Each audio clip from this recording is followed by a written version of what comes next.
Unveiling the Cross and the Crown, Christianity's pivotal role in colonialism. What if the spread of a religion was as much about power and conquest as it was about faith? Welcome to the Sands of History, where we unearth the intricate ties between Christianity and colonialism, a saga that shaped empires and cultures across the globe. In this exploration, we'll dive into how Christianity served as both a spiritual guide and a tool of domination, leaving an indelible mark on history.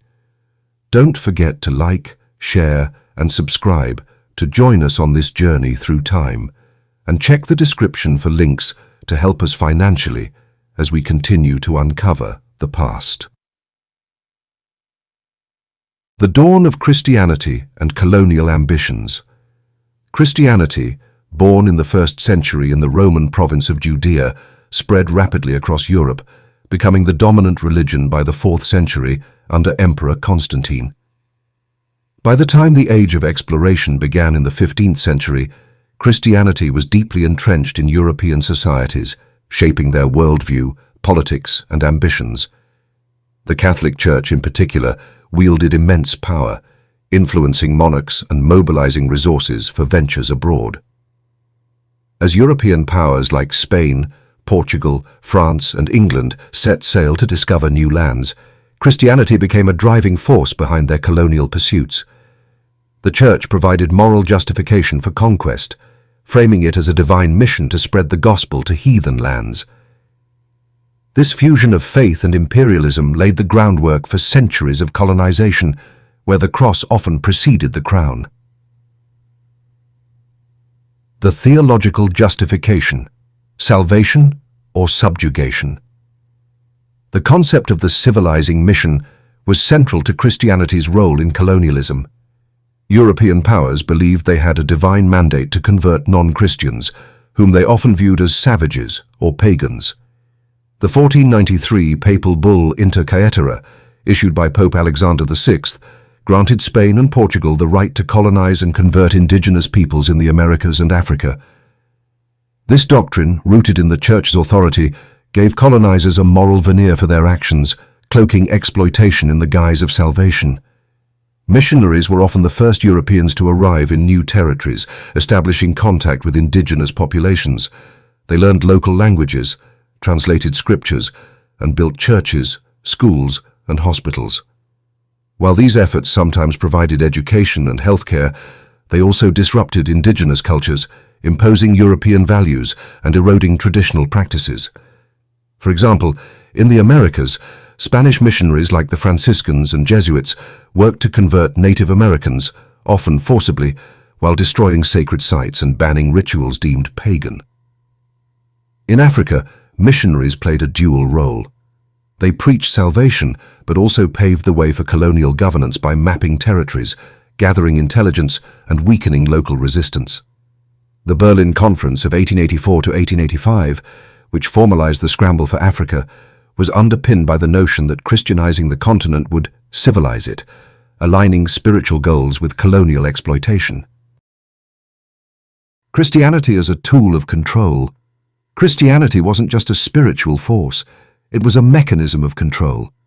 Colonial powers used religion to legitimize their rule and pacify indigenous populations.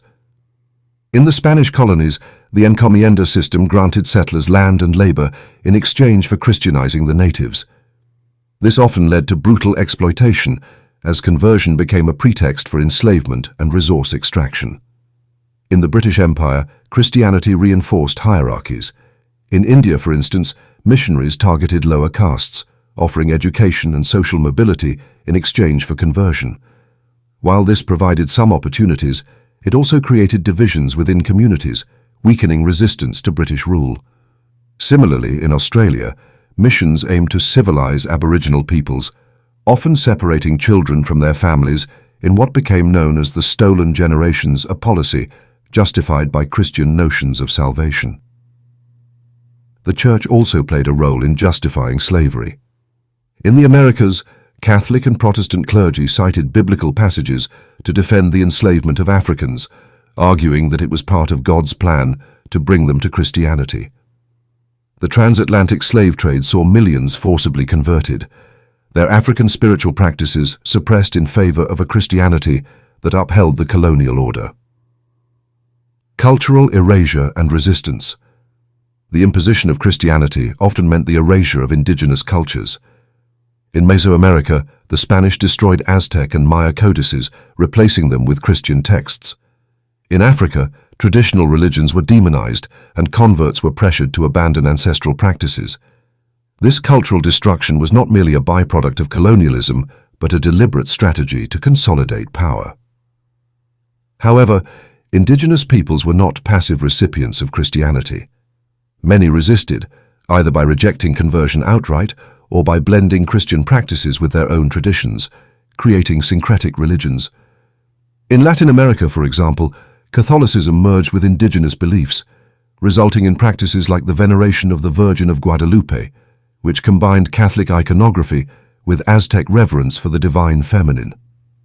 In Africa, independent Christian churches emerged, such as the Kimbanguist Church in the Congo, which adapted Christian teachings to local contexts, challenging colonial authority.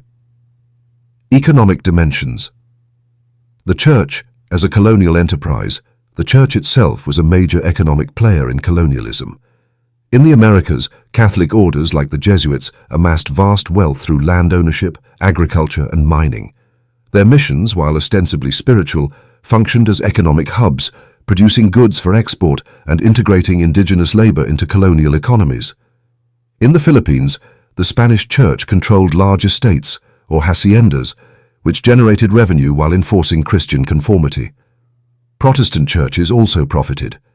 In the British and Dutch colonies, missionary societies often worked alongside trading companies like the British East India Company or the Dutch East India Company, VOC. These partnerships ensured that religious and commercial interests were intertwined, with missionaries facilitating access to resources and markets. The Protestant wave and colonial expansion. While Catholicism dominated early colonialism, Protestantism played a significant role in later centuries, particularly in British and Dutch colonies. The Protestant work ethic, emphasizing discipline and productivity, aligned with the capitalist ambitions of these empires. In North America, Puritan settlers viewed their colonies as a city upon a hill, a model of Christian virtue meant to inspire the world. This ideology justified the displacement of Native Americans and the establishment of settler colonies. The Protestant wave and colonial expansion. While Catholicism dominated early colonialism, Protestantism played a significant role in later centuries, particularly in British and Dutch colonies. The Protestant work ethic, emphasizing discipline and productivity, aligned with the capitalist ambitions of these empires. In North America, Puritan settlers viewed their colonies as a city upon a hill, a model of Christian virtue meant to inspire the world. This ideology justified the displacement of Native Americans and the establishment of settler colonies. In Africa and Asia, Protestant missionaries focused on education and social reform, often clashing with colonial administrations over issues like slavery. For example, British missionaries like David Livingstone advocated for the abolition of the slave trade, while promoting commerce and Christianity as alternatives. However, their efforts often reinforced colonial structures, as education systems trained locals to serve in colonial bureaucracies. The legacy of Christianity in colonialism. The impact of Christianity on colonialism is a complex tapestry of faith, power, and resistance. On one hand, it provided a moral framework that justified conquest and exploitation, enabling European powers to expand their empires under the banner of divine providence. On the other, it offered tools for education, social mobility, and resistance, as indigenous peoples adapted Christian teachings to their own ends. The legacy of this era persists today. In many former colonies, Christianity remains a dominant religion, shaping cultural and political landscapes. However, the scars of cultural erasure and exploitation endure, as do debates over the Church's role in colonialism. Some view missionaries as agents of progress, bringing education and healthcare. Others see them as complicit in cultural genocide. In post-colonial societies, the Church has had to reckon with its past. In recent years, institutions like the Catholic Church have issued apologies for their role in colonialism and the mistreatment of indigenous peoples, such as the 2022 apology by Pope Francis to Canada's First Nations for the abuses in residential schools. These gestures, while significant, cannot undo centuries of impact, but they signal a growing awareness of Christianity's complex legacy. Christianity's global footprint. By the end of the colonial era, Christianity had become a global religion, with millions of adherents in Africa, Asia, and the Americas. This expansion was not merely spiritual, but a cornerstone of European dominance, reshaping societies in profound ways. The spread of Christianity facilitated the integration of colonies into global economic systems, while its institutions, churches, schools, and missions became enduring fixtures of post-colonial societies. Conclusion: a legacy of faith and power. As we sift through the sands of history, the role of Christianity in colonialism reveals a story of duality: faith intertwined with conquest, salvation entangled with subjugation. Its influence shaped empires, transformed cultures, and left a legacy that continues to spark debate. Join us again as we uncover more chapters of the past, and don't forget to like, share, and subscribe to stay part of this journey. Check the description for links to help us financially, supporting our mission to bring history to life. Thank you for exploring with us. Until next time, keep questioning, keep learning, and keep digging into the sands of history.